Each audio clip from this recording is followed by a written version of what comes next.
दोस्तों, कैंसर का मेटास्टेसिस होना यानी एक कैंसर का दूसरे जगह पे स्प्रेड हो जाना और वहां पे ग्रो करना चालू करना, जो कि अक्सर एक बहुत खराब न्यूज़ होती है किसी भी पेशेंट के लिए कि उसका कैंसर फैलना चालू हो गया है। और जब कभी ये फैलता है तो ज़्यादातर पेशेंट को बचाना बहुत मुश्किल होता है।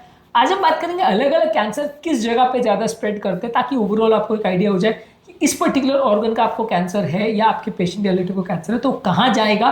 क्योंकि हमने ऑलरेडी एक वीडियो में डिस्कस किया था कि अलग अलग कैंसर्स अलग अलग फैक्टर्स की वजह से दूसरी जगह जाते हैं, पर कौन सा कैंसर यूजली किस जगह पर जाना पसंद करता है इन जनरल आज इस पर हम बात करेंगे, ताकि ओवरऑल एक अंडरस्टैंडिंग बन पाए और आपको इसके पैटर्न ऑफ स्प्रेड पर जानकारी मिल पाए। टॉपिक पर जाने से पहले जो लोग हमारे चैनल पर नए हैं उन्हें रिक्वेस्ट करूंगा कि चैनल को सब्सक्राइब करें, वीडियोस को लाइक करें, शेयर करें, फॉलो करें, कमेंट करें, पूरा देखें। टॉपिक इंपॉर्टेंट है, इसे एंड तक देखिएगा। चलिए शुरू करते हैं।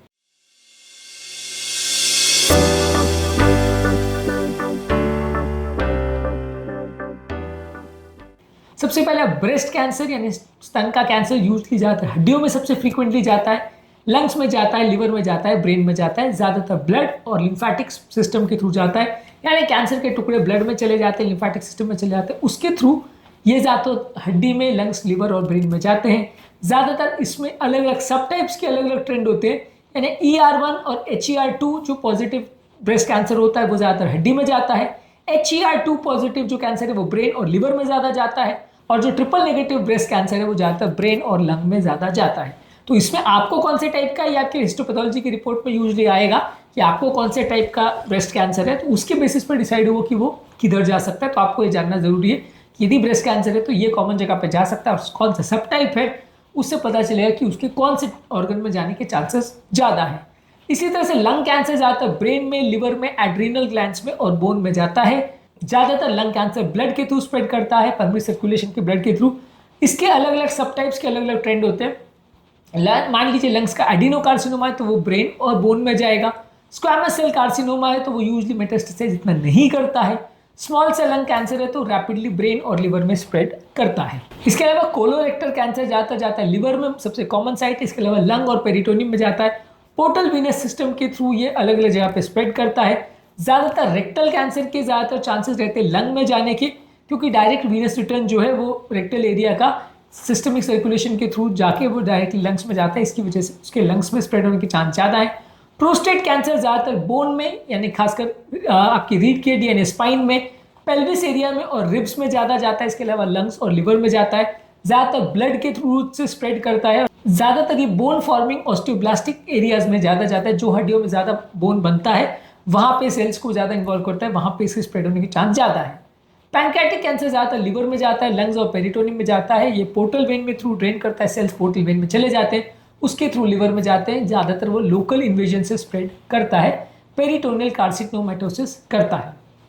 इसके अलावा gastric cancer usually liver, lungs और पेरिटोनियम में जाता है, ज़्यादातर लिम्फेटिक और ब्लड के रूट से जाता है। कुछ स्पेशल इसके जो ट्यूमर्स है जैसे क्रूकेनबर्ग ट्यूमर, ये ओवरी में जाता है, और वर्शोज नोड ज़्यादातर लिफ्ट सुप्रा क्लैविकुलर नोड में जाता है। यानी इसमें भी कुछ स्पेसिफिक टाइप्स होते हैं जो स्पेसिफिक जगह पे जाते हैं।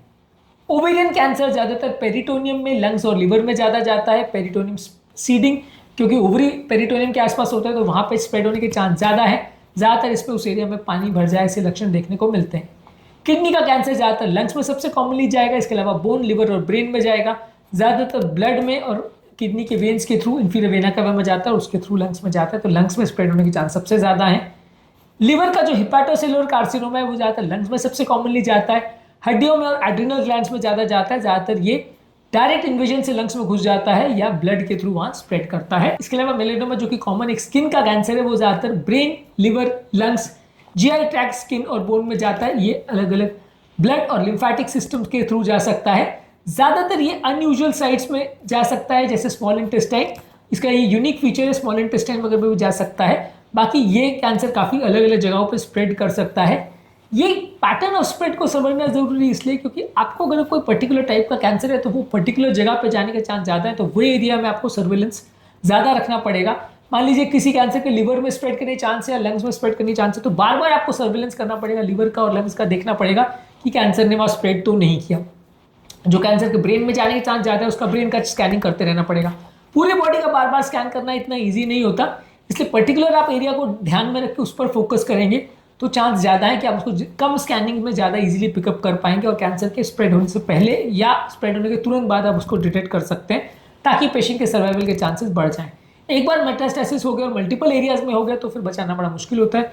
इनिशियल फेज में जब कैंसर थोड़ी बहुत एरिया में स्प्रेड करता है तो पेशेंट के बचने के चांसेस कंपेरेटिवली थोड़े बेटर रहते हैं। तो आज के टॉपिक में हमने बात करी कि अलग अलग तरह के कैंसर कौन कौन से एरिया में स्प्रेड करना ज़्यादा प्रेफर करते हैं और ऐसा क्यों है।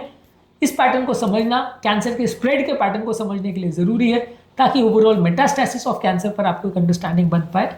उम्मीद करूंगा कि आज के टॉपिक में कुछ नई बातें जानने को मिली होगी। जो लोग हमारे चैनल पर नए हैं उन्हें रिक्वेस्ट करूंगा कि चैनल को सब्सक्राइब करें, वीडियोस को लाइक करें, शेयर करें, फॉलो करें, कमेंट करें, पूरा